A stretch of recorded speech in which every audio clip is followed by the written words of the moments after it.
முக்கியம். அல்லேலூயா. கர்த்தருடைய வார்த்தை இல்லாம நம்ம எதையுமே செயல்படுத்த முடியாது. இன்னைக்கு ரொம்ப சந்தோஷமா இருக்கு நீங்க எல்லாரும் வந்தது. நான் நம்புறேன் என் பிள்ளைங்க எனக்காக வந்திருக்காங்கன்னு ரொம்ப சந்தோஷப்படுறேன். கர்த்தர் உங்களை ஆசீர்வதிப்பார், மேன்மையான காரியங்களை செய்வார். கர்த்தர் உங்களோடு கூட இருப்பார். ஆமென். சரி, நம்ம இந்த நாள்ல அவனுடைய ஒரு சில வார்த்தைகளை சொல்லி நான் உங்களுக்காக ஜெபித்து முடிக்கலாம் என்று நான் நினைக்கிறேன். அல்லேலூயா. உங்களுக்கு அது ஆசீர்வாதமா இருக்கும். கர்த்தர் உங்களோடு கூட இருந்து கட்டாயம் வழி நடத்துவார். அல்லேலூயா. யாக்கோபு எழுதின நிருபம் 1வது அதிகாரம் எல்லாரும் எடுத்துக்கொள்ளலாம். புதிய ஏற்பாடுல 312வது பக்கம் 5வது வசனத்தை வாசிக்க கேட்போம்.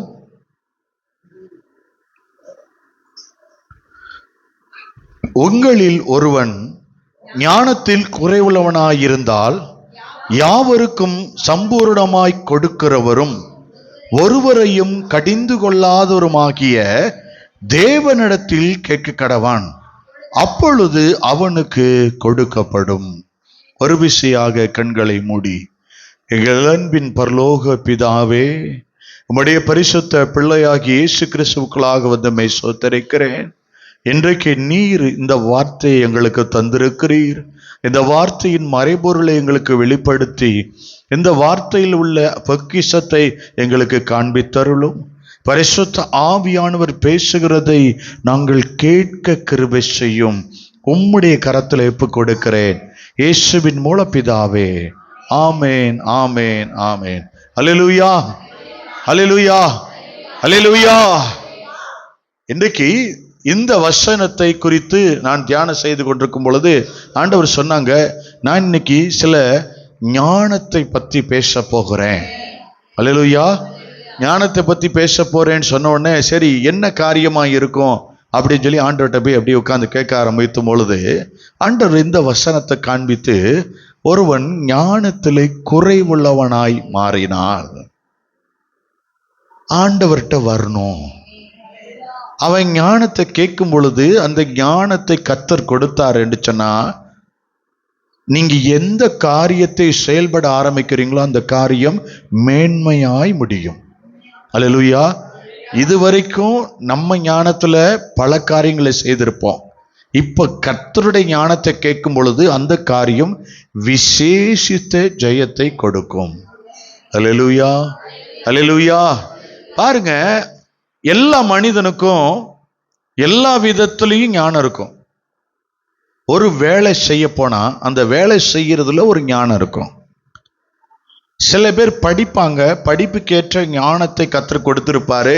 சில பேர் நம்மளை விட அதிகமா படிச்சிருப்பாங்க. ஏன் இவங்க இவ்வளவு தூரம் படிச்சு போறாங்க அப்படின்னு நம்ம யோசிச்சா அவங்களுக்கு ஒரு விசேஷித்த ஞானம் இருக்கும். ஆண்டவர் சொல்லும் பொழுது சில காரியங்களை சொன்னார். நீ பரலோக ராஜ்யத்துக்குள்ள பிரவேசிக்கிறதுக்கு கூட ஞானம் வேணுமா? அல்லேலூயா. நீ வேலை செய்கிற வேலைக்கு தேவனுடைய ஞானம் வேணுமா? நீ செயல்படுத்தக்கூடிய காரியம் எதுவானாலும் அதுல உன்னுடைய ஞானம் இருந்தாலும் தேவனுடைய செயல்பாடுகள், அதாவது தேவ ஞானம் நமக்கு இருந்தா அந்த காரியம் முன்னிருந்ததை விட வித்தியாசமோ அதிசயமோ அற்புதமோ அதுல ஒரு மாற்றத்தையும் நாம காண முடியுமா? அல்லேலூயா, அல்லேலூயா. இன்னைக்கு பாருங்க, ஆண்டவர் இந்த ஞானத்தை குறித்து கொடுக்கும் பொழுது ஒரு காரியத்தை சொல்றாரு. அநேகர் வேலையில ரொம்ப உழைப்பாங்க, உழைப்பு உழைப்பு உழைப்புன்னு உழைப்ப போட்டுக்கிட்டே இருப்பாங்க. ஆனா அதற்கேற்ற பலன் இருக்காது. உழைப்பு மிகுதியா இருக்கும், பலன் கொஞ்சமா இருக்கும். காரணம் தேவ ஞானம் இல்லை, சுய ஞானத்தில் எடுக்கிற பிரயாசம். வேதம் சொல்லுகிறது, நான் வேலை செய்யறதுல ஞானம் இருக்கு, நீங்க கொடுத்தது எனக்கு இருக்கு, நான் நம்புறேன், அது எனக்கு செயல்படுதுன்னு நம்ம நினைக்கிறோம். ஆனா கர்த்தர் சொல்றாரு, அந்த வேலையில நீ எதிர்பார்த்த வேலை செஞ்சதுக்கேற்ற கூலி உன் கைக்கு வரல, இன்கிரிமெண்ட் வரல, உயர்வு வரல, போனஸ் வரல, சில காரியம் உனக்கு கிடைக்கல அப்படின்னா அந்த இடத்துல தேவ ஞானம் கிரியை பண்ணலன்னு அர்த்தம். அப்ப கர்த்தர் சொல்றாரு, நீ என்னிடத்துல வரணும், என்கிட்ட வந்து. ஆண்டவர் சொல்றாரு, ஒருவன் ஞானத்துல குறை உள்ளவனாயிருந்தா அவர் எப்படிப்பட்டவரா? யாவருக்கும் கொஞ்சமாவா அளவாவா? பக்கத்தில் உள்ளவங்களை பார்த்து அவர் சம்பூர்ணமாய் கொடுக்கிறவருங்கன்னு சொல்லுங்க. ஹல்லேலூயா. அவர் சம்பூர்ணமாய் கொடுக்க. நீங்க நம்புறீங்களா? அத நீங்க நம்புனீங்கன்னா உங்க சுய முயற்சியில நீங்க பல காரியத்தை விட்டுட்டு கர்த்தரை நம்பிட்டு இருப்பீங்க. நிறைய முயற்சி நம்ம எடுக்கிறோம், அது தோல்வியில முடியும். ஆனாலும் தாண்டி போவோம். போய் போய் போய் போய் கடல் அலை போல மோதிக்கிட்டே இருப்போம். எந்த நாளும் கடல் அலை வந்து மேல வராது. ஆனா என்னைக்காவது வந்துருச்சுன்னா நாடு தங்காது. கர்த்தர் சொல்றாரு, நீ பல முறை எடுக்கிற முயற்சி, நல்லா கவனிச்சு பாருங்க. கர்த்தர் அந்த கடலுக்கு என்னைக்கு கட்டளை கொடுக்கிறாரோ அதுக்கப்புறம் அது சுனாமியா மாறிதான் உள்ள வரும். அந்த ஞானம் வர வரைக்கும் இந்த கடல் என்ன செஞ்சுக்கிட்டு இருக்கும்னா, கரையில என்ன ஆட்டை காட்டிக்கிட்டே தான் இருக்கும். வந்துருவேன் வந்துருவேன் வந்துருவேன்னு. பரத்திலிருந்து அருளப்படாவிட்டால் ஒருத்தருக்கும் ஒரு அதிகாரமும் கிடையாது. உங்க சம்பளம் போடுறது யாருங்க உங்களுக்கு? எங்க ஓனர் ரமேஷுங்க அப்படின்னு சொல்லிடாதீங்க, கர்த்தருங்க. சம்பளத்தை கர்த்தர் தான் நிர்ணயிக்கிறாரு. அதிகாரத்துக்கு ரோமர்ல எழுதியிருக்கு, அதிகாரத்துக்கு எதிர்த்து நிற்கிறவன் கர்த்தர், தேவன் நியமித்த அதிகாரத்துக்கு எதிர்த்து நிற்கிறான்னு எழுதியிருக்கு. 15:1 ரோமர் 15:1 யாரா எடுத்தீங்கன்னா அந்த ரோமர் எடுத்தீங்கன்னா வாசிங்களேன். 13:1 எந்த மனுஷனும் மேலான அதிகாரம் உள்ளவர்களுக்கு கீழ்ப்படிய கடவான், ஏனென்றால் தேவனாலே அன்றி ஒரு அதிகாரமும் உங்க மேல இல்ல. அப்படி இப்ப உண்டாயிருக்கிற அதிகாரமும்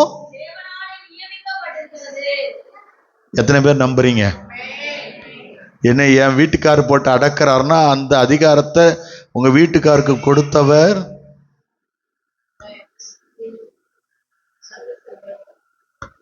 ஏன் வீட்டுக்காரர் பேசணும்னு யாரும் வாய் திறக்க மாட்டீங்க? அது எங்களுக்கு மட்டும் தானே தெரியும். சரி இருக்கட்டும். அடுத்த வசனம், ஆதலால் அதிகாரத்துக்கு எதிர்த்து நிற்கிறவன். நம்ம முதலாளியை எதிர்த்து நின்னா எங்க போய் நிக்கிறான்? தேவனுடைய. அப்போ நம்ம வீட்டுக்காருக்கு எதிர்த்து நின்னா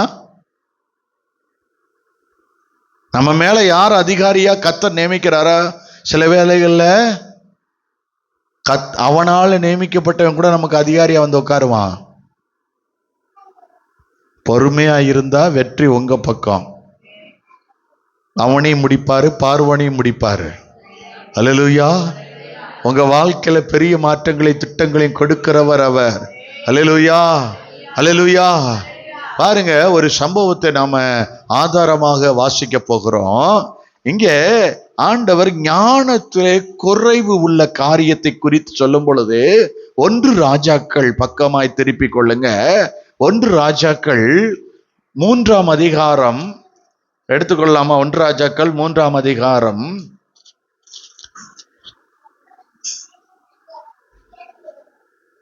5வது வசனத்திலிருந்து பாருங்க.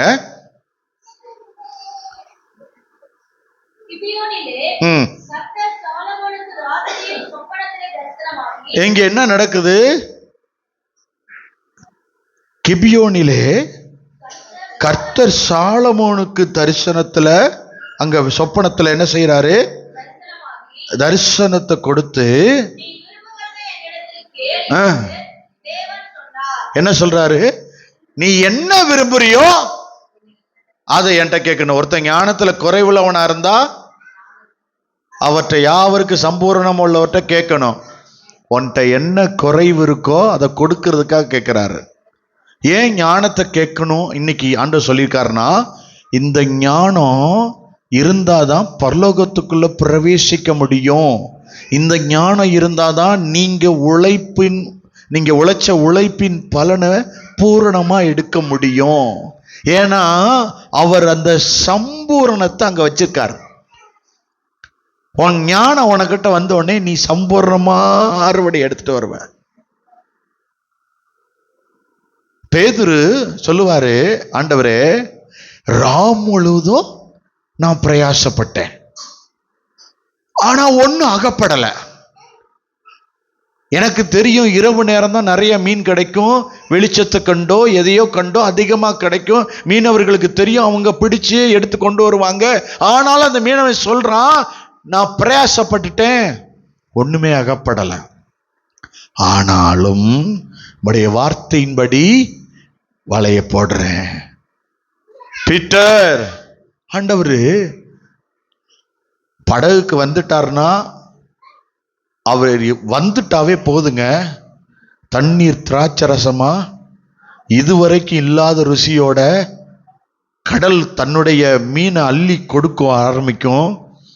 அவர் உங்க கூடையோ உங்க வீட்டுக்கோ உங்க பக்கத்துலயோ வந்துட்டா ஆட்டோமேட்டிக்கா மீன்கள் அறுவடை அதுவே தேடி உங்களுக்கு வர ஆரம்பிக்கும். நீங்க வலைய போடும் பொழுது என்ன, வலை கிளியத்தக்கதாக, அப்படின்னா உங்க பர்ஸ் பிஞ்சு போறத்தக்கதாக அப்படியே கட்டுக்கட்ட அமுக்கி வைக்கிற அளவுக்கு மிகுதியான ஆசீர்வாதத்தை கொடுக்கிறவர் ஆண்டவர். ஹல்லேலூயா, ஹல்லேலூயா. ஆண்டவர் பிள்ளைங்க என்னைக்குமே தருத்திரியரா இங்கே நிற்க கூடாது. உன் வாழ்க்கையும் உன் பிரச்சனையும் அநேகருக்கு சொல்றவங்களா இருக்கக்கூடாது. உன்னை மீட்டதை தான் மற்றவங்க பார்க்கணும். இஸ்ரவேல் ஜனங்களை மீட்டு கொண்டு வந்ததை இந்த உலகம் முழுவதும் இன்னைக்கு பேசுறோமா இல்லையா? மீட்கும் சும்மா மீட்டுட்டு வரலங்க, வெள்ளியும் பொன்னையும் அடிச்சு மொத்தமா கொள்ளையிட்டது போல அடிச்சுட்டு வந்தாங்க. ஹல்லேலூயா. மிகுதியாய் கர்த்தர் கொண்டு வர வைத்தார். ஆண்டவர் அப்படித்தான் செய்வாரு. வலைய போடுறான்னு வலது பக்கம் போட்டான். அவர் வந்துட்டாருன்றதை அறிஞ்ச உடனே பேசாம வந்து மீன்கள் மாட்டிக்குச்சு. மாட்டுங்க, நிறையா உங்க வலையில மாட்டும். கர்த்தர் மிகுதியா எடுக்க வைப்பாரு. படகுல அவர் உட்கார்ந்துருக்காருல, அவர் பேசுவார்ல. என்ன தெரியுமா, அவருக்கு தெரியும் எந்த பக்கத்துல இருந்து உன் ஆசீர்வாதம் வரும்னு. அதனாலதான் அந்த ஞானத்தை போய் அவர்கிட்ட கேட்கணும், எப்படி எடுத்தா எடுக்க முடியும்னு. இங்க என்ன செய்யறாரு தெரியுமா, சாலமோனுக்கு சொப்பனத்துல தரிசனத்தை கொடுத்து சாலமோன்ட்ட உனக்கு என்ன வேணும்னு கேட்கிறார். வாசிங்க. அதற்கு சாலமோன்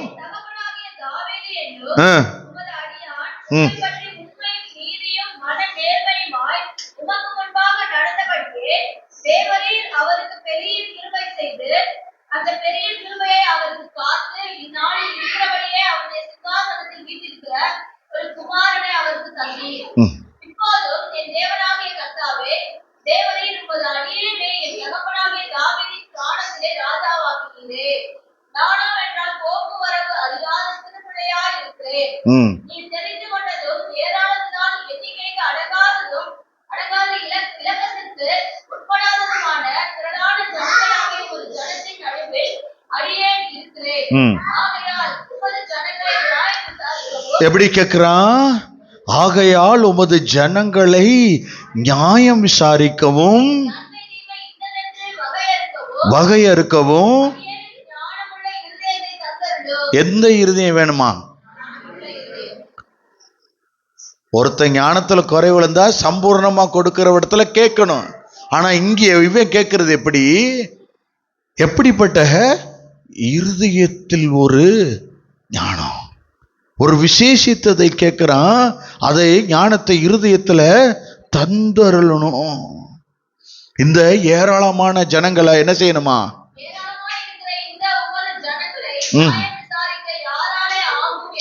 அப்ப ஆண்டவர்கிட்ட போய் இப்படி அவன் கேட்ட உடனே ஆண்டவர் அவன் கேளாத விஷயங்களையும் கொடுத்தார்.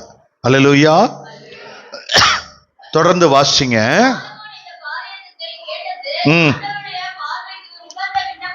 போதும். இந்த ஒரு வசனத்தை திரும்ப ஒரு முறை வாசிப்பாங்க. நல்லா கவனிக்கணும், நல்லா கவனிக்கணும். முக்கியமான வசனம் வாசிங்க அந்த வசனத்தை. சாலமோன் இந்த காரியத்தை கேட்டது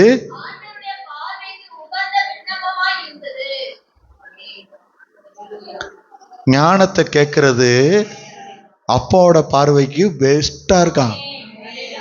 புரியுதா வசனத்துல எப்படி போட்டுருக்காங்கன்னு? ரொம்ப நீங்க ஞானத்தை வந்து கேட்கணும். எனக்கு இந்த குடும்பத்தை நடத்தக்கூடிய ஞானத்தை எனக்கு தாங்கன்னு கேட்கணும். சும்மா சும்மா அவர்கிட்ட போய் அடி வாங்கக்கூடாது, ஞானம் இல்லாம எதையும் அவனை செஞ்சிடக்கூடாது. நீங்க எப்படி பேசணும்னு ஞானத்தை கேட்கணும். நீங்க கேட்டீங்கன்னா அவர் எப்படி சொல்றாரு, சாலமோன் இந்த காரியத்தை கேட்டது ஆண்டவருடைய பார்வையில உகந்ததா இருந்துச்சான். அப்ப நீங்க இதுவரைக்கும் கேட்காத ஒண்ணு ஆண்டவர் பார்வைக்கு பெஸ்டா இருக்கு. ஆண்டவரே, நான் வேதத்தை வாசிக்கிறதுல எனக்கு ஒரு ஞானத்தை தாரும், உம்மை அறிகிற ஞானத்தை தாரும். கேட்டதுக்கு வாசிங்க 11. உனக்கு நான் ஆண்டவரே, நான் சாகாம வியாதி வராம எந்த படுக்கையிலும் படுத்து கிடக்காம எனக்கு ஆயுசல நல்ல புறணம் கொடுங்கன்னு கேட்கல. அவன் எப்படி கேட்கிறான் பாருங்க. நீண்ட ஆயுச நீ கேட்காம நாட்களை கேளாமலும், எப்ப போனாலும் ஆண்டவரே பீரோ தாங்க, கட்டில் தாங்க, அந்த கிரைண்டர் சரியா அரைக்கல புதிய கிரைண்டர் தாங்க, மிக்சிய தாங்க, ஆண்டவரே கடுக தாங்க, உளுந்த தாங்க, கைய இதை தாங்க, அதை தாங்க, ஆண்டவரே காரை தாங்க, பங்களா தாங்க, வீட்டை தாங்க. எத்தனை தடவை தான் உன்னை தாங்கிறது அப்படின்னு கேட்பாரு அவரு. தாங்க தாங்க தாங்கன்னு தருவார் தான். நீ நினைப்பதற்கும் அப்ப எவ்வளவு நல்லவர் பாருங்க. நீ நினைக்கிறதற்கும் வேண்டிக் கொள்ளுறதுக்கும் கொஞ்சமாவா, மிகவும். எவ்வளவு நேசித்திருந்தா நான் மிகவும் தருவேன்றாரு, மிகவும் தருவாரு. அல்லேலூயா. கேளாத என்ன செய்யறதா? எங்க பக்கத்து வீட்டுக்காரனை எப்படியாவது அடிச்சு கொன்றுங்க ஆண்டவரே, அவனை நீங்க எப்படியாவது முடிச்சிடணும் நீங்க ஆண்டவரே, அவன் தடுமாறி விழணும் ஆண்டவரே, காரில் வந்து மோதிக்கணும் ஆண்டவரே. நிறைய பேர் ஜெபிச்சிருக்காங்க பார்த்துருக்கீங்களா? இதுதான் பில்லி சுனிய ஜெபம். தெரியுமா உங்களுக்கு? பில்லி சுனிய ஜெபம்னா என்ன தெரியுமா உங்களுக்கு? ஆண்டவரே பக்கத்து வீட்டுக்காரன் சாகணும், பக்கத்து பில்லி சுனிய ஜெபம். கேட்பாரா? அப்பா கேட்கவே மாட்டாரு. ஒரு புறஜாதியர் இதுல சொல்லுவாங்க, ஒரு கதையா வேடிக்கை சொல்லுவாங்க. 2 பேர் ஒரே கடவுளை வணங்கிட்டு இருந்தாங்களாம். அப்ப அவன் 2 பேர் ரொம்ப டியர் ஃப்ரெண்டான். அவன் கோயிலில் போய் 2 பேர் கும்பிட்டுக்கிட்டே இருந்தாங்களாம். அவன் கேட்கறதெல்லாம் அது கொடுத்துக்கிட்டே இருந்துச்சான். அவன் அப்படியே வளர்ந்து வந்துக்கிட்டே இருந்தாங்களாம். அப்படியே வரும்போது இவன் பிஸ்னஸ் அப்படியே பெருக ஆரம்பித்தோடனே கூட வந்தவனுக்கு ஒரே பொறாமை, இவன் நல்லா பெருகிட்டே போகிறானேன்னு. அந்த அவன் 2 வழிபட்டான் பாருங்க. அதுகிட்ட போய் இவன் எப்படியே வளர்ந்துக்கிட்டு போகிறான், அவன் நாசமாக போகணும் அப்படின்னு சொல்லி காசை எடுத்து வெட்டி அங்கே போட்டானான். அந்த தெய்வம் அவனை அடிச்சு அவன் பைத்தியக்காரனாக்கி மனநிலை எல்லாம் பாதிக்கப்பட்டுருச்சான். அது உண்மையா என்னன்னு எனக்கு தெரியல. நான் ரொம்ப சின்ன வயசுல, எனக்கு ஒரு 11 வயசுல நான் அதை கேள்விப்பட்டேன். இந்த மாதிரி அது செஞ்சிருச்சு அப்படின்னு சொல்லி. அது செஞ்சிருச்சான். அப்படி மனநிலை பாதிக்கப்பட்டவனா ரோட்ல கிடக்குறான். அவன் ஐஸ்வர்யம் உள்ளவன், வேலையில எல்லாம் போச்சு. அவனுக்கு மருத்துவ செலவு அது இதையும் பார்த்து அதை தானே கும்பிட்டுக்கிட்டு இருந்தான் அவன். அது விடக்கூடாதா? தண்டிக்காம காக்க கூடாதா? காக்கலாம்ல. ஆனா இப்ப முட்டையெல்லாம் மந்திரிச்சு வைப்பாங்க தெரியுமா? பார்த்துருக்கீங்க, கேள்விப்பட்டிருக்கீங்களா? எதுக்கு மந்திரிச்சு வைப்பாங்க சொல்லுங்க வைப்பான்? டிஃபன் பாக்ஸை திருடிட்டு போயிட்டா, அது சொல்லாம சொல்லக்கூடாதுன்னு தெரியல. எங்க ஊர்ல நடந்தது, பரமக்குடியில. என்ன பாவடைன்னு சொல்லல, அது காணம் சொல்லி முட்டையை செஞ்சாங்க. அந்த தெருவில் உள்ள பொம்பளைங்கெல்லாம் அதை தொட்டு கும்பிட்டு போகணும்னு சொன்னாங்க. என்ன பாவடைன்னு சொல்லலை, நல்லா கவனிச்சுக்குங்க. ஆனால் அந்த முட்டை அங்கே இருந்தது. எதுக்கெல்லாம் செய்வனை செய்யணும் செய்யக்கூடாதுன்றது தெரியாம முட்டையை மந்திரிச்சு வச்சாங்க. இன்னைக்கு என்ன நிலைமைன்னு தெரியல, ஆனா அன்னைக்கு அது விலை மதிக்க முடியாதா இருந்துச்சா என்னன்னு தெரியல. அதுல எதுவும் தங்கங்க தச்சு வச்சு வச்சிருந்தாங்களா என்னன்னு தெரியல அது. ஆனா அன்னைக்கு அதுக்காக வச்சாங்க முட்டையெல்லாம். நிறைய காரியங்கள் டிஃபன் பாக்ஸுக்கு நிறைய விஷயத்துக்கு எல்லாம் செய்யறாங்க. அப்புறம் சொல்லுவாங்க, முட்டையை நான் மந்திரிச்சு வைக்க போறேன் அப்படின்னா, நீங்க நிறைய பேர் பெரியவங்களா இருக்கீங்க, அவங்களுக்கெல்லாம் கண்டிப்பா தெரியும் முன்னாடி இருந்த சுச்சுவேஷன்லாம் எல்லாமே. அந்த காலத்துல எல்லாம் நிறைய விஷயங்கள் அப்படி செஞ்சிருக்கிறாங்க. அந்த மாதிரி இவன் போய் வெட்டி வச்ச உடனே அவனை பைத்தியக்காரன் ஆக்கிருச்சு. நம்ம ஏசப்பாட்டை அப்படி செஞ்சு பாருங்களேன். எவ்வளவுக்கு எவ்வளவு நம்ம அவனுக்காக ஜெபிக்கிறோமோ அவ்வளவுக்கு எவ்வளவு நம்ம இறங்கிட்டே போவோம். தெரியுமா? தேவன் அப்படி தேவன் அல்ல. 2 பேரும் இங்க வழிபட வந்துட்டு 2 பேரும் ஒரே காரியம் ஜெபிச்சா கர்த்தர் உங்களை நியாயம் விசாரிச்சு உங்களை சரிப்படுத்த தான் ஒப்புரவாக தான் வைப்பாரே ஒழிய யாரையும் தண்டிக்கிற தேவன் அல்ல. நம்ம அப்பா அப்படி தண்டிக்க மாட்டாரு. ஒரு பாதையை திறந்து கொடுப்பாரு, அது சமாதான பாதையா மாறிடும். அப்படிதான் வைப்பாரு. யாரும் இங்க செய்வனை வைக்கிறதுக்கெல்லாம் முடியாதுங்க. ஏங்க, உங்களுக்கு வைக்க முடியுமா முடியாதா சொல்லுங்க, தைரியமா சொல்லுங்க. முடியும்னு சொல்றவங்க யாரா இருக்கீங்களா? கை தூக்குங்க பாப்பா. நாளைக்கு முட்டையை கொண்டு வந்துட வேண்டியதான். சொல்லுங்க, முடியுமா முடியாதா? எதை வச்சுங்க சொல்றீங்க?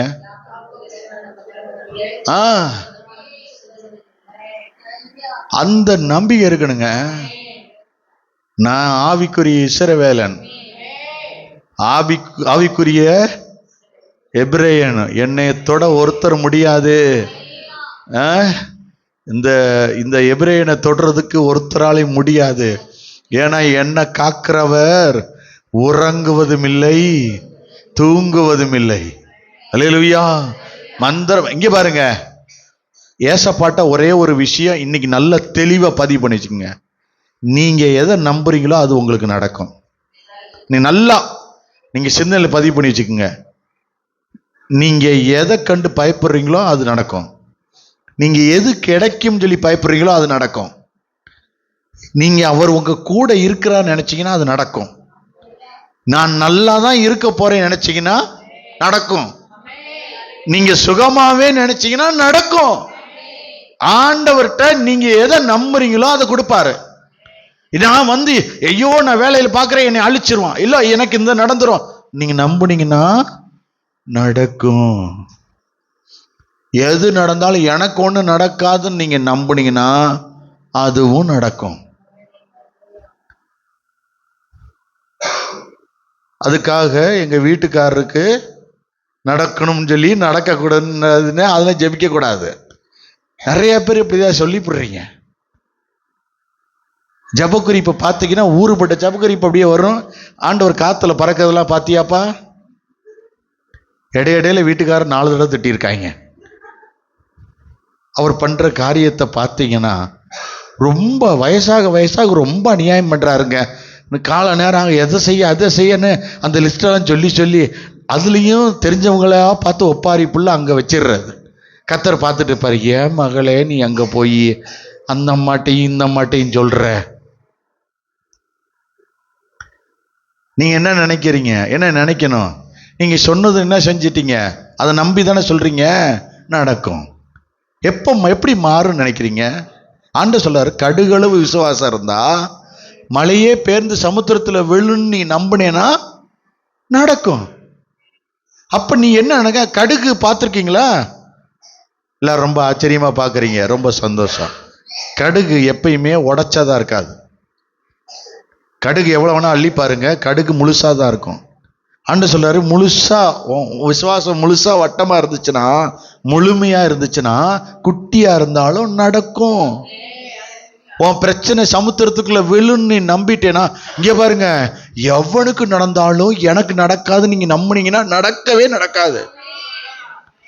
எவளுக்கு நடக்கலைனாலும் எனக்கு நடக்க நம்புனீங்கன்னா உங்களுக்கு தான் எல்லாமே நடக்கும். ஏன்னா நடத்துறவர் உங்க கூட இருக்கிறாரு. நீங்க அதை பிலீவ் பண்ணணும். அல்லேலூயா. இந்த ஆண்டவர் சொல்றாரு, சத்துருக்களை குறித்ததான காரியத்தை இங்க சொல்லும் பொழுது சத்துருக்களின் இஷ்டத்துக்கு ஒப்பு கொடுக்க மாட்டாரு. ஆனா உன் சத்துருக்களுக்கு மத்தியில ஒரு பந்தியை தான் ஆயத்தப்படுத்துவாரு. உன் தலைய எண்ணெயினால் அபிஷேகம் பண்ணுவாரு.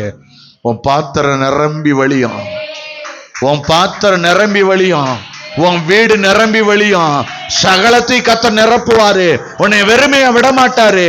கர்த்தர் நீ நின்று கொண்டு உன் சத்துருக்கு நடக்கிறத பாருதான் சொன்னாரு.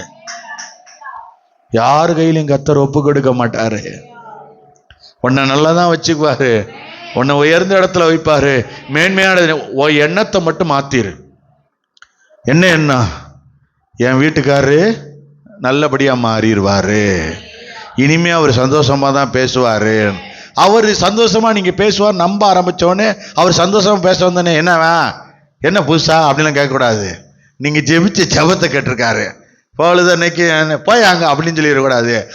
அது ஆண்டவர் அவர் உள்ளத்தை மாத்திக்கிட்டு இருக்காரு. அதை புரிஞ்சுக்கிட்டு கரெக்டா ஞானமா நடந்துக்கணும். அல்லேலூயா. அது தெரியாம போட்டு பே அப்படின்னு சொல்லி விரட்டக்கூடாது. சரியா? சரி, இப்போ வாசிப்பாங்க.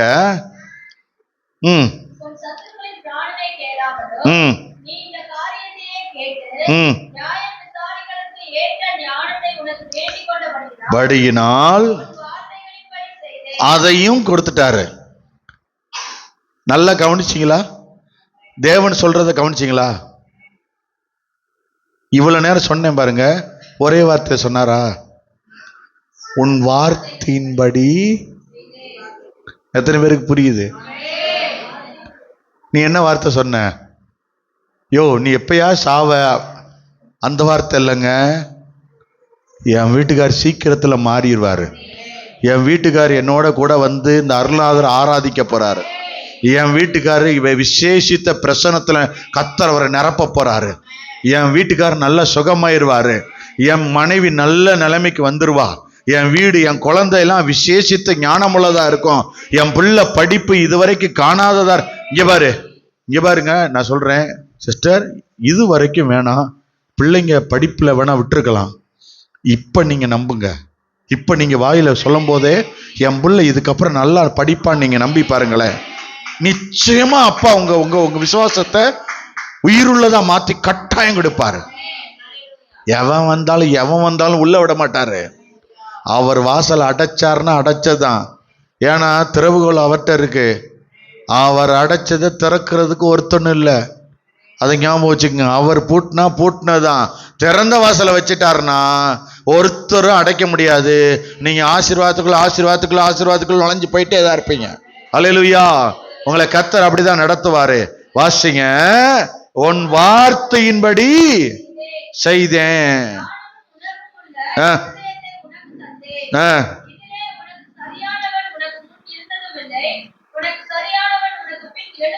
எப்படி கொடுக்கிறாரு பாருங்க. அப்பா ஞானத்தை கொடுத்தாருன்னா எப்படி கொடுப்பார் தெரியுமா? உங்க குடும்பத்துல என்னாலே நம்ப முடியலன்னு சொல்லிடாதீங்க. அது வேற. நானா ஞானவாணியா? யாரு? நான். தயவு செய்து அப்படி மட்டும் நம்பாதீங்கய்யா. ஏன்னா கர்த்தர் உன் வார்த்தையின்படி இன்னைக்கு செஞ்சேன்ட்டாரு. இன்னைக்கு என்ன செஞ்சாரு? உன் வார்த்தையின்படி செஞ்சு ஞானமும் உணர்வும் உள்ள இருதயத்தை உனக்கு இன்னைக்கு பெற்றுக்கொண்டீங்களா? இந்த ஆமீன் அப்பா அப்படியே பரலோகம் அங்கீகரிக்குது. இங்க பாருங்க, அந்த 24 பேரும் வாங்கிக்கிறீங்க. இதுல உனக்கு சரியானவன் உனக்கு முன்னாடி ஞானவாணியா இல்ல உனக்கு நிகரா ஒருத்தனும் இருந்ததில்ல, இனிமே எந்திரிக்க போறதும் இல்ல. எப்படி வச்சாரு பாருங்க. ஒருத்தனும் இல்ல. அடுத்த வார்த்தை சொல்றாரு, இதுவும் இல்லாம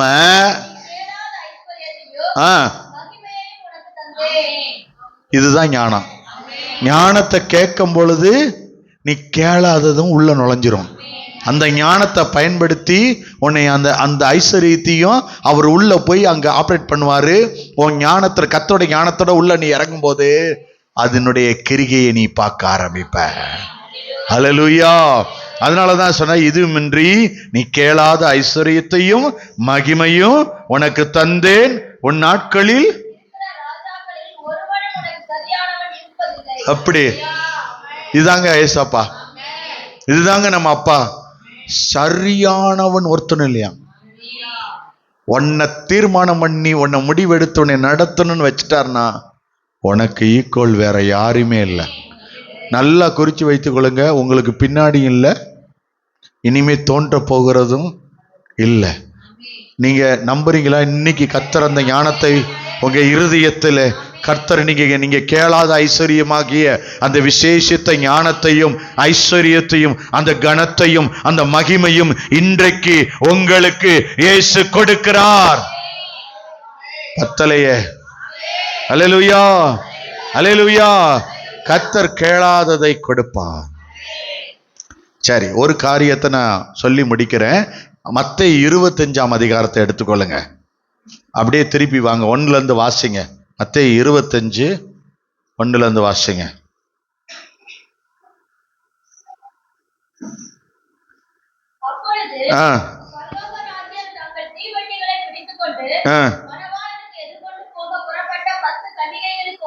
இந்த ஞானத்தை பத்தி பேசிக்கிட்டு இருக்கேன். எல்லாரும் கொஞ்சம் அதுல நீங்க கவனமா வச்சு இந்த வசனங்களை நீங்க வாசிக்கும் போது அதை கவனிக்கணும்.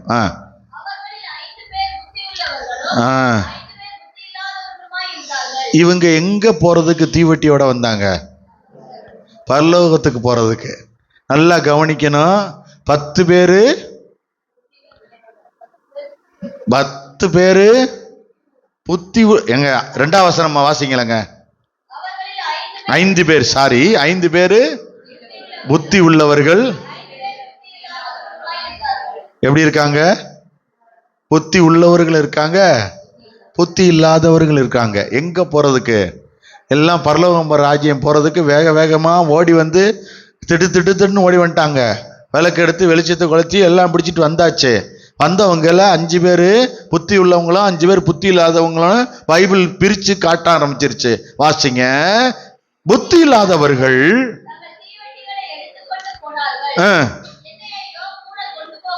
யார கூட்டு போல? ஏசப்பாவையோ கூட கூட்டிட்டு போல, என்னையவோ அவர் சொல்றாரு கூட கூட்டிட்டு போலையா. சரி வாசிங்க.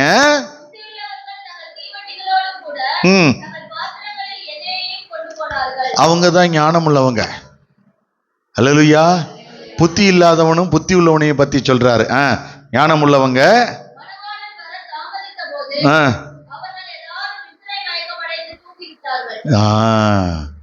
அப்பா வர லேட் ஆயிடுச்சுன்னா என்ன செஞ்சாராங்க தெரியுமா? 5 பேரு பரலோகத்துக்கு எது இல்லாம வந்திருக்காங்க? அவர் இல்லாம வந்திருக்காங்க. 5 பேரு அவரோட கூட வந்திருக்கிறாங்க. அவர் சொல்றாரு, என்னை இல்லாம பரலோகத்துக்கு ஒருவனும் பிரவேசிக்க முடியாதுன்னு.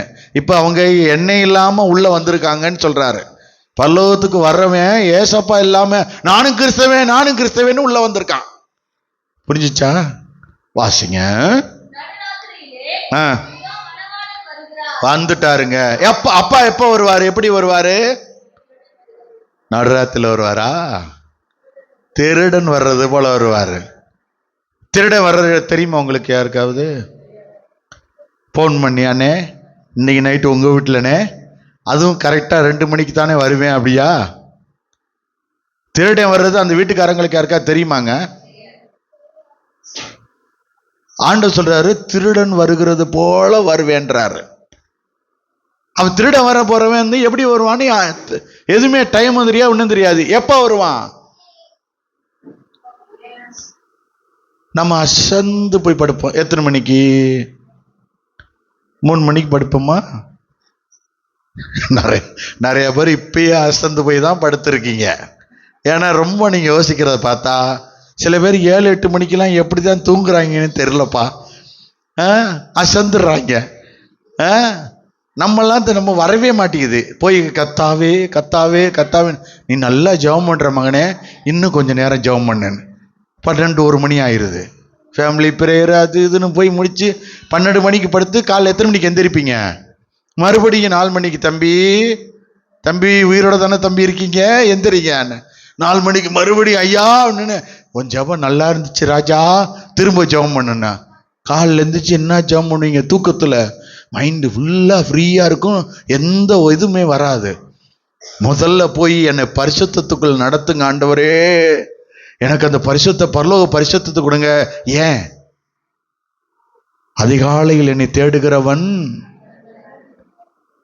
இருதயத்தை சுத்தமுள்ளவன் பாக்கியவான், அவன் தேவனை தரிசிப்பான். காலில் போய் 4 மணிக்கு எந்திரிச்சு என்னை பரிசுத்தப்படுத்த ஆண்டவரே. புறஜாதியரை பார்த்துருக்கீங்களா நீங்க? 3 மணி 4 மணிக்கு எந்திரிச்சு குளிப்பான். ஒரு 40 நாள் அவன் செய்யறத பார்த்தீங்க வச்சுங்களேன், அந்த மலையிலேருந்து பாதி தூரம் இறங்கும்போது அதுக்கப்புறம் அவர் வேற ஆளாயிருவார். அது வேற கட்டம். ஆனால் அந்த 40 நாள் அவர் இருக்கிற சீன் பார்த்தீங்கன்னு வச்சுங்களேன், ட்ரெஸ் துவைச்ச என்ன அது என்ன, லேசாக ஒரு பெண் அப்படி அது உத்தமங்களை தொட்டுட்டா உடனே அந்த வேட்டியை 10 தடவை தண்ணியில் அலசுறது என்ன, அதை மாத்துறது என்ன, துண்டை குளிக்க என்ன, அது மற்றவங்கள பார்த்தோன்னே சாமி. 40 நாளுக்கு அப்புறம் அவர் வேற ஆசாமி ஆயிடுவாரு. இருப்பாரு, நீ யாரு நீங்க அப்படின்வாரு. அதுல நம்ம கூட்டம் ஒரு கூட்டம் வரை இணைஞ்சிருக்கு தெரியுமா? ஒரு நாகப்பட்டினத்துக்கு அந்த பக்கம் ஒரு பெரிய கோயில் இருக்கு, அதுக்கு வேஷம் போட்டு காவி வேட்டி கட்டி அதை போட்டு மாலையெல்லாம் போட்டு அதுக பண்ற அநியாயம் இருக்க. 40 நாளைக்கு அப்புறம் வேளாங்கண்ணியை 2 ஆக்கி அங்கிருந்து ரூம்லயே லார்ஜ்லயே வாந்தி மேல வாந்தி எடுத்து அதுக பண்ற அநியாயம். இங்க வந்தா வேற ஆளா இருக்காரு. என்னண்ணே சகாயண்ணே எப்படி இருக்கீங்கன்னு, அந்த கதையை கேட்காதப்பா, ஓவர் டோஸ் தலைவலிக்குது. அடப்பாவி, நேத்து நல்லா இருந்தேனே. என்ன இல்ல, அந்த ஒரு நாள் இங்கிருந்து டிராவல் பண்ண தம்பி, நாகப்பட்டினத்திலே முங்கிட்டோம். நான் கடல்ல குளிச்சாங்க நினைச்சேன், எதுலயோ குளிச்சுட்டு கடந்து வந்திருக்காங்க. இந்த மாதிரி அநியாயம் பண்ணி அந்த ஒரு கூட்டம் யாரை பார்த்து? எங்க இருந்து வந்துச்சு இந்த காரியம்? நீ 40 நாள் போடுற இல்ல, நாங்க 40 நாள் போடுறோம். அவங்க 40 நாளுக்கு அப்புறம் அந்த இறங்கினோடனே பாதி இடத்துல வந்தோடனே பம்பையோ கிம்பையோ எங்க எல்லா இடமும் சேர்ந்து பம்பரமாகி பஸ்லயே கொட எடுத்து அநியாயம் பண்ணி வந்த மாதிரி நம்ம ஆளுகளும் ஆரம்பிச்சிருச்சுக்க. அது திருச்சியில தாங்க ரொம்ப பார்க்குறேன். கொட அநியாயம் பண்ணுதுங்க. சே, அதுலயும் ரட்சிக்கப்பட்டவன் பண்ற அநியாயம் இருக்கு. அதுக்கு மேல பிரெட்டை வாங்கிட்டு போய் அவங்களுக்கு கொடுத்து விடுறாங்க.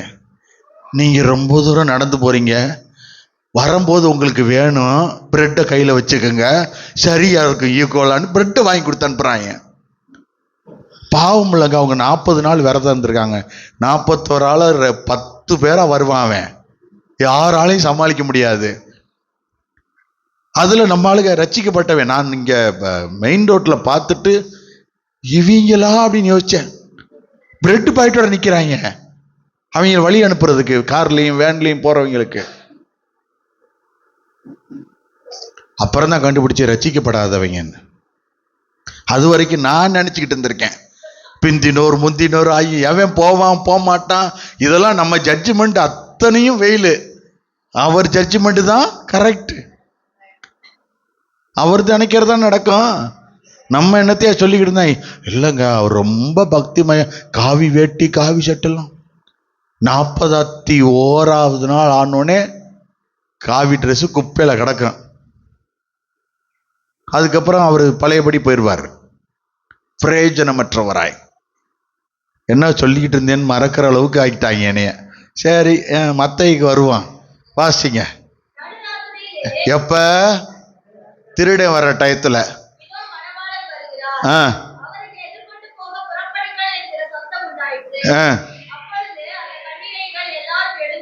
ம் தங்கள் தீவெட்டிகளை ஆயத்தப்படுத்தினார்கள். ம் புத்தி இல்லாதவர்கள் ம் புத்தியுள்ளவர்களை நோக்கி, ம் உங்கள் எண்ணெயில் எங்களுக்கு கொஞ்சம் கொடுங்கள், ம் எங்கள் தீவெட்டிகள் அணைந்து போகிறதே என்றார்கள். போய் ஒரு காரியத்தை இதை நல்லா கவனிச்சுக்கணும். இந்த காரியத்தை ரொம்ப நம்ம நல்லா கவனிச்சுக்கணும். இந்த பிரெட்டு கதைக்கும் இதுக்கும் ஒரு சம்பந்தம் இருக்கு. அதனால தான் இந்த பிரெட்டு கதையை கொஞ்சம் லேசாக எடுத்து விட்டேன், ஞாபகம் வச்சுக்கோங்க. இப்போ என்ன சொல்றாங்க? புத்தி இல்லாதவங்க இப்போ எப்ப வருக வந்துருச்சு, மணவாளன் வந்துட்டாரு, இப்போ போய் கேட்குறாங்க, ஏசாப்பாவை எனக்கு கொஞ்சம் தர முடியுமா, என்னையவோ எங்களுக்கு கொஞ்சம் தாங்கன்னு அந்த 5 பேர் போய் கேட்குறாங்க. என்ன கேட்குறாங்க? வாசிங்களேன் அந்த வசனத்தை.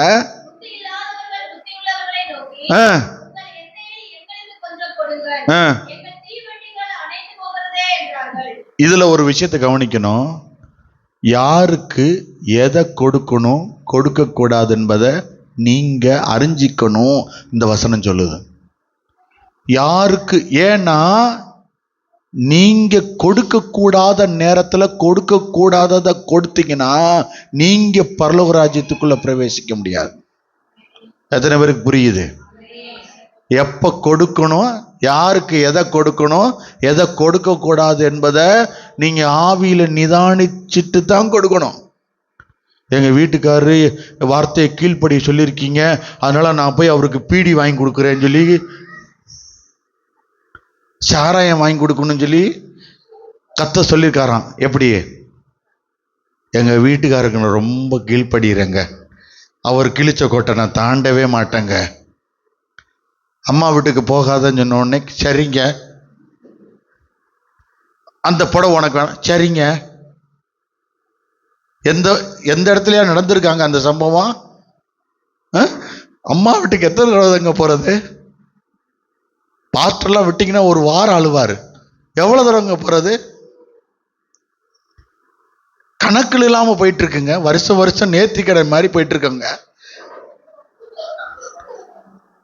எவ்வளவுதான் போறது? ஆதி ஆகமத்துல உடனே பைபிள் எடுக்காதீங்க, நான் ஒரு கோர்வைக்கு வர்றதை சொல்லிக்கிட்டு இருக்கேன். ஆண்டவர் சொல்றாரு, மனுஷன் தனிமையா இருப்பது நல்லதில்லை, அவனுக்கு ஏற்ற துணை தருவேன், அவன் தன் அவள் அவன் எல்லாம் தன் தாய் தகப்பனை விட்டு ஒரே வம்சமாக இணைந்து தாய் தகப்பனை விட்டு தாய் தகப்பனை விட்டு தாய் தகப்பனை விட்டு தாய் தகப்பனை விட்டு எப்ப பார்த்தாலும் அம்மா வீட்டுக்கு அம்மா வீட்டுக்கு அம்மா வீட்டுக்கு. கத்த சொல்றாரு, நீ அம்மா வீட்டுக்கு போவனா? இவருங்க ரெபேக்கால அனுப்புறாங்க. அனுப்பும் போது நீங்க நல்லா கவனிச்சு பார்த்தீங்கன்னா அந்த மகட்ட போய் கேட்பாங்க, மன விருப்பம் என்னன்னு கேட்பாங்க. அங்க அனுப்புவாங்க, எல்லாருமே வாழ்த்தி முத்தம் கொடுத்து அனுப்பிவிடுவாங்க. அனுப்பும் போது எல்லாத்தையும் கொடுத்து அனுப்பிட்டு எல்லாரும் சேர்ந்து எப்படி நிற்பாங்க தெரியுமா? அந்த அதிகாரத்தெல்லாம் படிச்சு பாருங்க, கையெல்லாம் அப்படி இருக்கும். இல்ல இதெல்லாம் ஆதங்கம். மகளே, இவரோட போறதுக்கு உனக்கு விருப்பமான்னு கேட்பாங்க. எலியேசரோட போறதுக்கு நீங்க வாசிச்சு பார்த்தீங்கன்னா தெரியும். அவ விருப்பத்தை கேட்டு, ஏன் தெரியுமா, 10வது நாள் வந்து அழுவா. ஏன்னா அந்த ஆள் என்னை அடிக்கிறான், நீங்க தானே அந்த ஆளை கல்யாணம் பண்ணி வச்சீங்க அப்படின்னு சொல்லக்கூடாதுன்றக்காக இந்த அம்மா அந்த ஆளை பிடிச்சிருக்கா, நல்லாவே பிடிச்சிருக்கு, நல்லா பார்த்துக்கிட்டே இல்லை, 100 தடவை பார்த்துக்கப்பா. இந்த காப்பி குடிக்கும் போது இந்த கல்யாண பொண்ணு பார்க்க அந்த மாப்பிள்ளை பார்க்க பார்த்துருக்கீங்களா? ஒருத்தர் பார்த்துக்க சொல்லுவாங்க. இவர் இப்போ முகத்தை நல்லா பார்த்துக்குங்க, கல்யாணத்துக்கு அப்புறம் இந்த முகம் அப்படி இருக்காது, கொஞ்சம் அகோரமா இருக்கும், என்னவா இருக்கும், அந்த மாதிரி பார்த்துக்குங்க. என்னையா என்ன ஒன்று உனக்கு அந்த மாதிரி அந்த முகத்தெல்லாம் மாற்றுவாங்க, அதெல்லாம் இங்கே இருக்கும், அதை நீ நல்லா பார்த்துக்க. அதனால தான் பொண்ணு பார்க்குற சீனே அங்கே வச்சிருக்காங்க. எலியேசர்ட்ட கேட்பாங்க.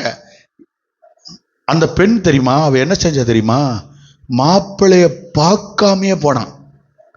எத்தனை பேர் வாசிச்சிருக்கீங்க? நம்ம நாட்டு நம்ம ஊர்ல நம்ம எங்க நடக்குமாங்க மாப்பிள்ளை முகத்தை பார்க்காம? இப்பெல்லாம் வாட்ஸ்அப் இன்டர்நெட் அது இதுன்னு எல்லாம் வந்துருச்சு, எல்லாத்துலேயும் போட்டு அனுப்பினான். அதுவும் அவர் எடிட்டிங் போட்டு போட்டு போட்டு அவர் கலர் ஆக்கி அவர் எப்படி வச்சிருந்தாங்க. இன்னைக்கு ஒரு போட்டோ பார்த்தேங்க, ஒரு கல்யாண பெண்ணை மேக்கப் பண்ணி வச்சிருந்தாங்கங்க. நொந்தே போனேன். எப்படியாச்சும் நம்ம சபையா இருக்கு இந்த டிவிலையா போட்டு காட்டணும்னு. இந்த புள்ள கைக்கு மேக்கப் போடாம கரு கரு கரு கருன்னு முகம் வெள்ளக்காரி மாதிரி இருக்கு. நொந்து விட்டேன் நான் பார்த்துட்டு. அவ்வளவு பெயிண்ட், 1 இன்ச்சுக்கா ஏத்துறது. இந்த போட்டோகிராஃபர் இருக்கான் பாருங்க, கை அந்த போட்டோ எடுத்துட்டு கையில மட்டும் சிவப்பு கலர் ரவுண்ட் எடுத்து போட்டு எல்லாரும் பாக்குற மாதிரி போட்டு விட்டாங்க ஊர்ல. எப்படி இருக்கான் அந்த அம்மா சிரிச்சா அந்த அந்த உதிரும் போல இருக்கு அந்த மேக்கப், அப்படியே இருக்கு. இவர் மாப்பிள்ளை சிரிச்சுக்கிட்டே இருக்காரு. ஒரு நாள்ல உங்களுக்கு அதெல்லாம் போட்டு காட்டல, பாத்துக்குங்க எப்படி வேதனையா இருக்கும். கருப்பு கலர்ல இதாக்கி கல்யாணத்தன்னைக்கு அதுதான் சொல்லுவாங்க, பொண்ணு பார்க்க போகும்போது ஆதார் கார்டை வாங்குவாங்க. பார்த்துருக்கீங்களா? இப்பெல்லாம் ஆதார் கார்டு வாங்குறாங்க. போட்டோவை பார்த்து பதறி கிதறி செதறிடுவாங்க. ஏன்னா ஆதார் கார்டில் தான் உண்மையான போட்டோவே விழுகுது. இப்ப ஒரு பாஸ்டர் அடிக்கடி சொல்லுவார், சென்னையில் உள்ளவர், அவங்க அம்மாவை பார்த்துக்கையா, பொண்ணு 50 வயசுக்கு அப்புறம் அப்படிதான் இருக்க போகுது. அங்க பொண்ணு பார்க்குற இடத்துல சொல்றாரு, ஐயா என் நிலைமை ரொம்ப கொடுமை, இந்த நேரத்தில் சொல்றீங்க ஐயா, உனக்கு வேற ஆப்ஷன்ஸே இல்லை, இதுதான் நீ அம்மா ஒரு பார்த்துக்கான்னு. பெரிய ஃபேமஸான ஊழியக்காரர் சொல்றாரு. நொந்தே போனேன். ஆனா அது மாதிரி ஒரு ஒரு ஒரு ஒவ்வொரு இடத்துலையும் நடக்க காரியம். இந்த மகட்ட சொல்லி அனுப்பும் பொழுது, நீ மாப்பிள்ளையும் பார்க்கல, மாப்பிள்ளை யாருன்னே தெரியாது, ஈசாக்க பார்க்கவே இல்லை, ஆனா நீ போடியா அங்க கல்யாணம் பண்ணிக்க அவட்ட இருக்கிறியான்னு. சரி, அதனாலதான் அந்த மக ஈசாக்கோட சேர்ந்து அந்த போய் இணைஞ்சோடனே அந்த தேசத்துல வறுமையான பஞ்சகால தேசத்துல அவங்க பெரிய ஐஸ்வர்யவான்களா இருந்தாங்க. அதுக்கு பிறகு அந்த பொண்ணு அவங்க அம்மா வீட்டுக்கு போனாங்கன்னு எழுதியிருக்காது. உண்மை பார்த்துருக்கீங்களா? மதுரைக்கு போனதாவே வராது. இது மதுரைக்கு போனாங்க, ஊருக்கு போனதாவே வராது, வீட்டுக்கு பார்க்க போனதாவே வராது. வாய் தவறி வந்துருச்சுங்க. அங்க போனதாவே வராது, இருக்காது.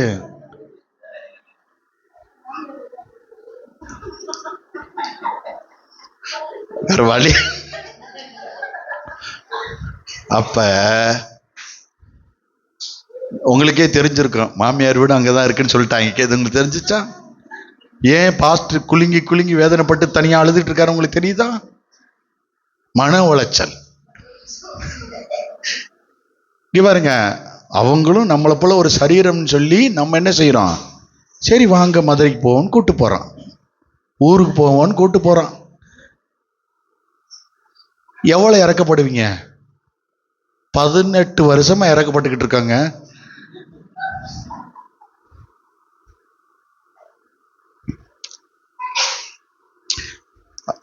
தனியாவும் போக மாட்டாங்க, நீங்க வந்தாதான் போவோன்றாங்க. எவ்வளவு நேரம் தான் தனியாவே ரூமுக்குள்ளே உட்கார்ந்து இருக்கிறது? சரி, நம்ம கதை எதுக்கு?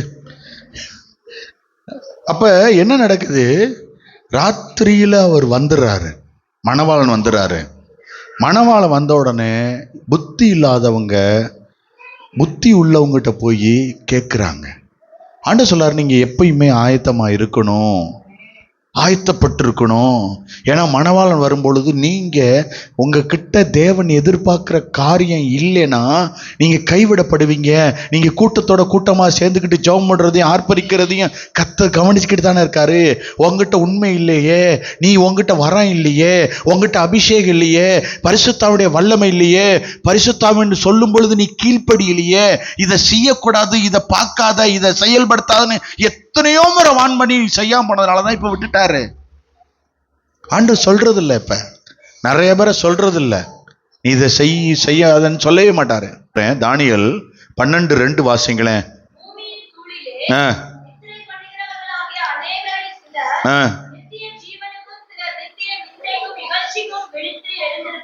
பாருங்க, 2 பேர் விழித்து எழும்பாங்க. ஒருத்தவங்க எங்க போவாங்களாம்? எங்க போவாங்களாம்? நித்திய ஜீவனுக்கு. ஒருத்தவங்க அங்க போவாங்களாம். அடுத்த வசனம் என்ன சொல்லுது? ஞானவான்கள் அறிவை கேட்டு வாங்கினாங்கல்ல ஆண்டவர்கிட்ட, அவங்க ஆகாய மண்டலத்தின் ஒளியைப் போலவும் ஆ அநேகரை நீதிக்குட்படுத்துகிறவர்கள் ஆ நட்சத்திரங்களைப் போலவும் ஆ என்றென்றைக்கும் உள்ள பிரகாசமாய் பிரகாசிப்பார்கள். ஹல்லேலூயா, ஹல்லேலூயா. ஞானத்தை ஏன் கேட்டு வாங்கன்னு சொல்றார் தெரியுதா? ஞானம் இருந்துச்சுன்னா நீ வரும்போதே என்னையும் ஏசப்பாவையும் கூட்டிகிட்டே வருவ. அப்படின்னா என்ன அர்த்தம்னா, ஜெபம் பண்ணிட்டு தான் நீ ஆலயத்துக்கு வருவ, ஜெபம் பண்ணிட்டு தான் செய்வ, கத்தட்ட ஞானம் கேட்டு தான் செய்வ. இங்க நான் ஆலயத்துக்கு போறேன் ஆண்டவர் 1 hour நீங்க ஜெபம் பண்ணி போராடிட்டு இங்க வந்து பாருங்களேன், உங்களை மாதிரி பிரசனத்தை சந்திச்சவங்க யாருமே இருக்க மாட்டாங்க. இங்க கத்தர் எப்படி சொல்றாரு பாருங்க, அதுல ஞானவான்கள் எப்படி இருப்பாங்களாம்? ஆகாய மண்டலத்தின் ஒளியைப் போலவும் ஆகாய மண்டலத்தில் இருக்கிற பிரகாசிப்பாங்களாம். அவங்களுக்கு அந்த பிரகாசம் வித்தியாசமா இருக்கும். மத்தேயு 25:13 மனுஷகுமாரன் வரும் நாளையாவது நாளிகையாவது நீங்கள் அறியாதிருக்கிறபடியால், அப்படின்னா கண் திறந்தே உட்கார்ந்துருக்கணுமா பாஸ்டர்? கண் திறந்தே இருக்கணுமா?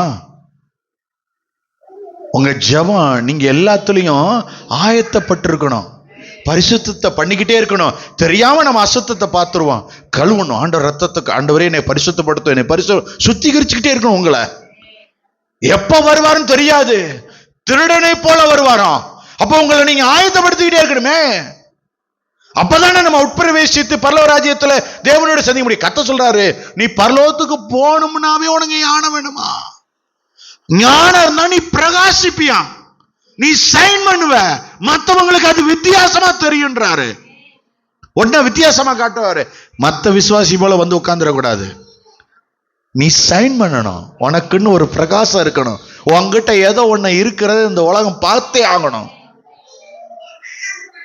இது வரைக்கும் இருக்கட்டும், நான் கோபக்காரியா இருந்துட்டு போறேன், இது வரைக்கும் இருக்கட்டும். ஆனா இனிமே அதை மாத்துங்க. இனிமே அது நமக்கு வேணாம். இனிமே நாம கர்த்தருக்கு ஏற்றபடி பரலோக ராஜ்யத்துக்கு போகக்கூடிய ஞானமுடையவர்களா மாணுவோம். ஏன்னா வசனம் என்ன சொல்லுது? மனுஷகுமாரன் வர்றது தெரியாது.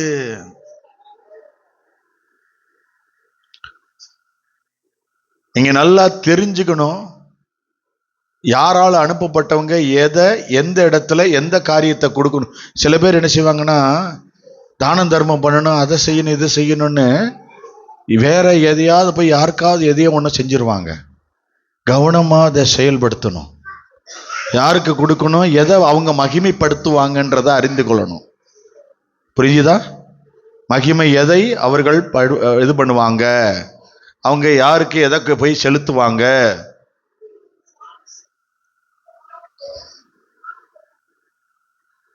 ஆண்டவரால நடத்தப்படுறவங்க, ஞானத்தில் நடத்தப்படுறவங்களுக்கு ஒரு அடையாளம் இருக்குமா? நான் அந்த இதை வித்தியாசமா பார்த்தேன். எது இருந்தாலும் மற்றவங்களுக்கு கொடுக்கணும்னு நினைப்பாங்களாம். ஏவாள் எதனால ஆதாமுக்கு அதை கொண்டு கொடுத்தானா, தேவனுடைய குணாதிசயம் அவளுக்குள்ள இருந்துச்சு. படைச்சது என்னன்னா கொடுத்து சாப்பிடுறது. அதனால இன்னைக்கு வரைக்கும் பெண்கள் சமைச்சு நமக்கு கொடுத்து நம்ம சாப்பிட்டதுக்கு அப்புறம் அவங்க சாப்பிட்றாங்க. எல்லாரும் ஒரு மாதிரியா பாக்குறீங்களே, தப்பா சொல்லிட்டனா? அந்த ஆள் தாங்க சமைச்சு கொடுத்துட்டு போற. எங்க வீட்டுல அப்படி ரிவேஸுங்க, அந்த ஆள் தான் சமைச்சுக்கிட்டு இருக்கான். சில வீடெல்லாம் அது புண்ணியம் பண்ணது. அம்மா காப்பி கொடுக்கம்மா, காப்பி குடிச்சிட்டு படுத்துக்குங்கம்மான்னு எழுப்புறாங்க.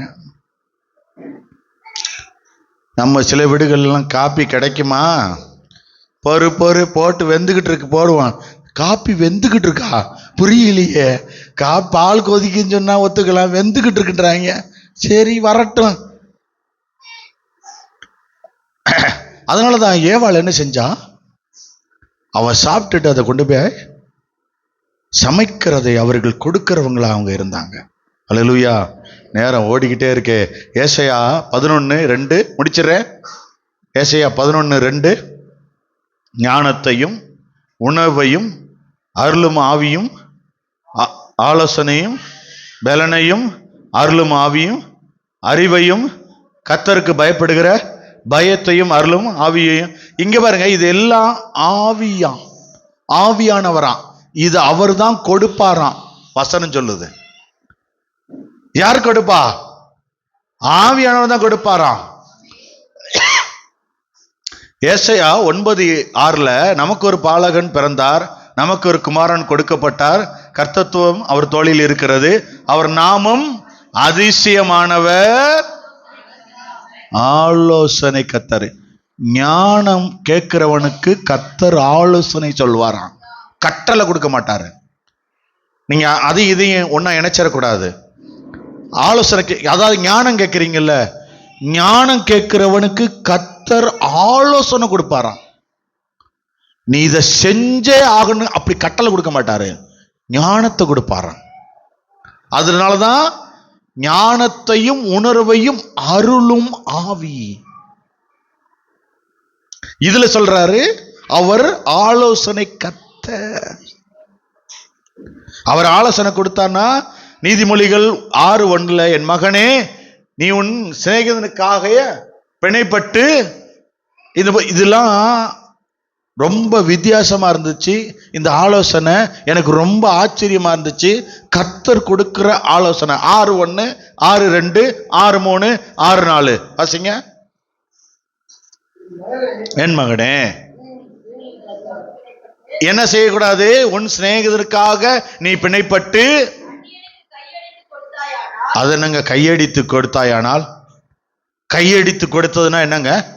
பைபிள் எதங்க சொல்லுது கையடிக்கிறதுனா? யாருக்கா தெரியுமா? கையடிக்கிறதுனா தெரிந்தவங்க. கையடிச்சு கொடுக்கிறதுனா என்ன?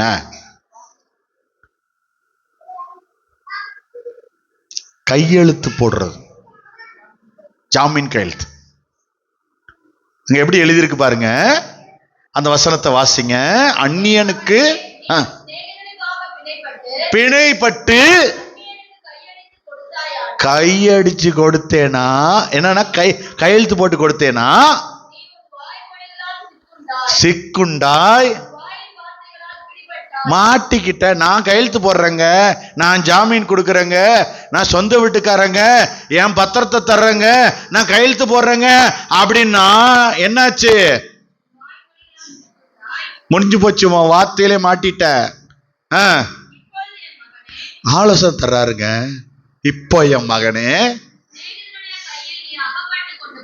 மாட்டிக்கிட்டபடியால் ஒண்ணு செய்யணும். நீ தப்பிக்கணும். என்ன செய்யணுமா?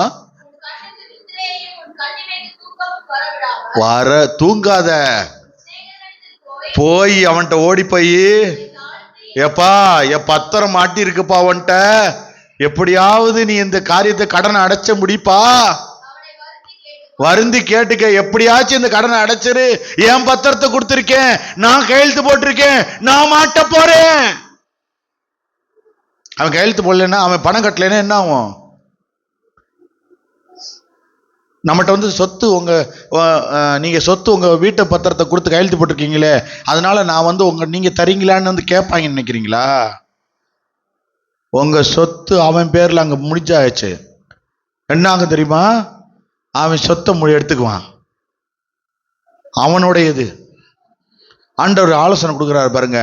அவனுக்காக இனிமே இப்ப ஆலோசனை கொடுக்கிறார். அவனுக்காக நீ வாய் வார்த்தையின்படி எதையும் கொடுக்காத, நீ சிக்குண்டாய், நீ என்ன செய்யக்கூடாது?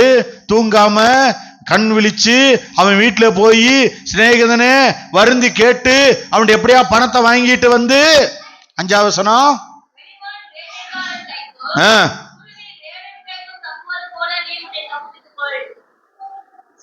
வேடம் கையிலேருந்து ஒரு குருவி தப்பிக்குதுன்னா, ஒரு பறவை தப்பிக்குதுன்னா எப்படிங்க தப்பிக்க முடியும்? கண்ணி போட்டு பிடிக்கிறான் அவன். அதுல தப்பிக்கணும்னா எவ்வளவு கஷ்டம். கால் சிக்குனா தானே. ஆனா இந்த ஞானத்தை கொடுத்தவர்னு ஒருத்தர் இருக்கிறார் பாருங்க. உன்னை பெத்தவர், உன்னை உருவாக்கினேன், நான் உன்னை அழைச்சேன், நான் உன்னை பாதுகாப்பேன் அவர் சொன்னாரு, உன்னை வேடனுடைய கண்ணிக்கும் பாழாக்கும் கொள்ளை நோய்க்கும் உன்னை தப்புவிப்பேன் உள்ள இறங்கி வருவாரு.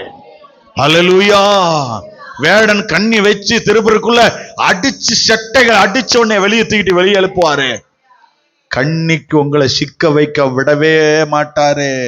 நீதிமொழிகள் 6:6 சோம்பேறியே, நீ எறும்பின் இடத்துல போய் அதை வழிகளை பார்த்து ஞானத்தை கத்துக்கணுமா? எங்க போய் கத்துக்கணுமா? அதுங்க எப்ப எல்லாம் சேர்க்குதுங்க? கோடை காலத்துக்குள்ள எப்படி வச்சுக்குது பாருங்க. வேலைக்கு போற நேரத்துல போய் எப்படியா சம்பாரிச்சு சேர்த்துடணும். சேர்க்க வேண்டியதை சேர்த்து வைக்கணும். சம்பாரிச்ச உடனே அன்னைக்கு சம்பாரிச்சத புள்ள அன்னைக்கு கடை அப்படியே இருக்கும். கத்துட்ட போய் என்ன சொல்லி அழுகிறது? ஆண்டவரே, இந்த கடன் அடைக்க பணம் தாங்க. சரி, கேட்டேல்ல, இந்த பணம் கொடுப்பாரு. வாங்கினோடனே என்ன செய்வேன்? அன்னைக்கு முத நாளே 1 கிலோ மட்டன். எதுக்கு கத்தட்ட கேட்டிருக்கான்? ஆண்டவரே, என் பிள்ளைங்க கடன் அடைக்க போகுதுன்னு அவங்க பிள்ளைங்க அழுகுதுன்னு சொல்லி ரூபாய் கொடுப்பாரு. வாங்கின அன்னைக்கு நண்டு 1 கிலோ, ராட்டு வேற, அதுவும் 1/2 கிலோ போதும். வாங்கிட்டு வந்து அவர் என்ன நினைச்சுக்கிட்டு இருப்பாரு? என் பிள்ளை என்கிட்ட சொன்ன வார்த்தை நிறைவேற்றுன்னு சொல்லி கடன் அடைக்கிறதுக்கு பணம் கொடுக்கறாரு. பணத்தை வாங்கிட்டு போய் இவங்க வேற வேலை செஞ்சுக்கிட்டு இருக்காங்க. எதுக்கு நீங்க கேட்டீங்களோ அந்த வேலையை செய்யணும். கத்தரை நீங்க ஏமாத்துனீங்கன்னா அப்புறம் கத்தரை உங்களை பிடிச்சிக்குவாரு எங்கேயாவது. அல்லேலூயா, அல்லேலூயா. நீதிமொழிகள் 6:7 என்ன வாசிட்டீங்களா? 8.